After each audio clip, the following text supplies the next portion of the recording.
रात के 10 बज चुके थे। आकाश में काले बादल छाए हुए थे और हल्की हल्की बूंदाबांदी हो रही थी। अंधेरा इतना गहरा था कि कुछ दिखाई नहीं दे रहा था।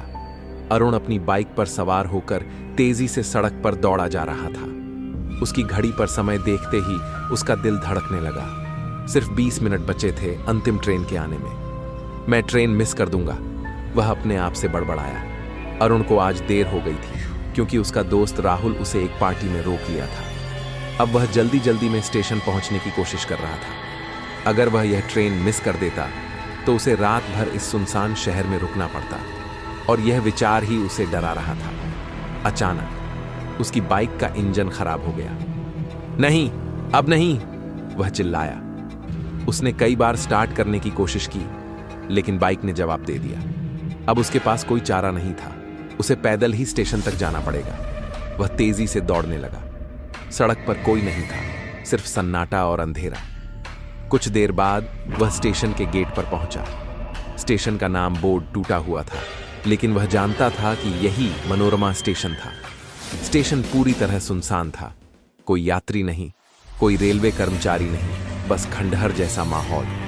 अरुण ने अपनी घड़ी देखी। अभी 5 मिनट बचे थे। शुक्र है मैं समय पर पहुंच गया, उसने सोचा। लेकिन तभी उसने एक अजीब आवाज सुनी। टिक टिक टिक। वह चौंक कर पीछे मुड़ा, लेकिन वहां कोई नहीं था। अरुण प्लेटफॉर्म नंबर 2 पर पहुंचा। वहां भी कोई नहीं था, सिर्फ एक पुराना जंग लगा हुआ बेंच और कुछ टूटे हुए सामान पड़े थे। तभी उसने एक और आवाज सुनी। यह एक महिला की हंसी थी, लेकिन वह कहां से आ रही थी? अरुण का दिल जोरों से धड़कने लगा। उसने चारों तरफ देखा, लेकिन कोई नहीं दिखा। क्या मैं किसी के साथ मजाक कर रहा हूं? उसने ऊंची आवाज में कहा, लेकिन जवाब में सिर्फ सन्नाटा मिला। तभी दूर से ट्रेन की आवाज आई। अरुण ने राहत की सांस ली। आ गई। लेकिन जैसे जैसे ट्रेन नजदीक आई, उसने देखा कि वह कोई सामान्य ट्रेन नहीं थी। वह पुरानी, जंग लगी हुई और बिना किसी रोशनी के थी। उसके डिब्बे काले थे, जैसे किसी ने उन पर कोयला पोत दिया हो। ट्रेन रुकी, दरवाजे खुले, लेकिन अंदर से कोई नहीं उतरा। अरुण हिचकिचाया।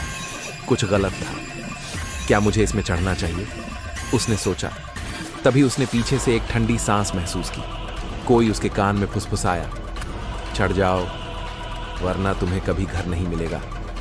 अरुण ने पीछे मुड़कर देखा, लेकिन वहां कोई नहीं था। उसका हाथ कांप रहा था। उसने फैसला किया कि वह इस ट्रेन में नहीं चढ़ेगा। लेकिन तभी ट्रेन के दरवाजे से एक लंबा पतला हाथ बाहर निकला और उसे जोर से खींचने लगा। आ! अरुण चिल्लाया। वह जमीन पर गिर पड़ा और उसने खुद को बचाने की कोशिश की, लेकिन वह हाथ उसे अंदर खींच रहा था। तभी अचानक ट्रेन का इंजन चीख उठा और वह बिना किसी चालक के चल पड़ी। अरुण ने देखा कि ट्रेन के अंदर कोई नहीं था, सिवाय उसके। ट्रेन तेजी से अंधेरे में भाग रही थी। अरुण ने खिड़की से बाहर देखा, लेकिन वहां सिर्फ काले धुएं के अलावा कुछ नहीं था। तभी उसे लगा जैसे कोई उसके पीछे खड़ा है। वह धीरे धीरे मुड़ा और उसने देखा एक लंबी पतली औरत, जिसके काले बाल चेहरे को ढके हुए थे, उसके सामने खड़ी थी। तुम मेरी ट्रेन में क्यों हो? उसने कर्कश आवाज में पूछा। अरुण का गला सूख गया। वह कुछ बोल नहीं पा रहा था।